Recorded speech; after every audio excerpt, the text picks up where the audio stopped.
जय हरी विठ्ठल या आपल्या कार्यक्रमामध्ये आम्ही वारकरी माऊलींसाठी एक प्रश्न उत्तराची एक छोटी स्पर्धा घेत असतो। पाहूयात आता आजच्या भागामधले कोण ठरलेत भाग्यवान वारकरी। चला सगळ्या तयार आहात? हां, प्रश्न विचारल्यानंतर फक्त हात वरती करा, मी सांगेन कोणी उत्तर द्यायचं। पहिला प्रश्न, संत ज्ञानेश्वर माऊलींनी ज्ञानेश्वरी हा ग्रंथ लिहिला, आपल्याला सगळ्यांनाच माहिती आहे। फक्त प्रश्न असा आहे की त्यांनी कितव्या वर्षी हा ग्रंथ लिहिला? या तुमचं नाव सांगा।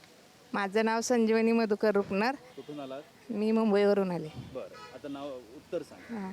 संत ज्ञानेश्वर माऊलींनी वयाच्या 16व्या वर्षी ज्ञानेश्वरी हा ग्रंथ लिहिला नाही, त्यांनी सांगितला आणि सच्चिदानंद बाबांनी लिहिला. खरं आहे, अतिशय योग्य उत्तर यांनी दिलेलं आहे। त्यांना आमच्या राजबिंदू या सहप्रायोजकांकडून हे छोटंसं गिफ्ट आपण देऊया। असं धरा। चला आता दुसरा प्रश्न, त्यांनी उत्तर दिलं की त्यांनी हा ग्रंथ लिहिला। आता सगळ्यांनी सांगा, हात वरती करा, हा ग्रंथ कुठे लिहिला? या, नाव सांगा तुमचं। मनीषा चंद्रकांत पोरे. कुठून आलात? मी तासगाव सांगली. तासगाव। हो. आता सांगा कुठे लिहिला? नेवाशाला. अगदी बरोबर, नेवासा या ठिकाणी माऊलींनी हा ग्रंथ लिहिला।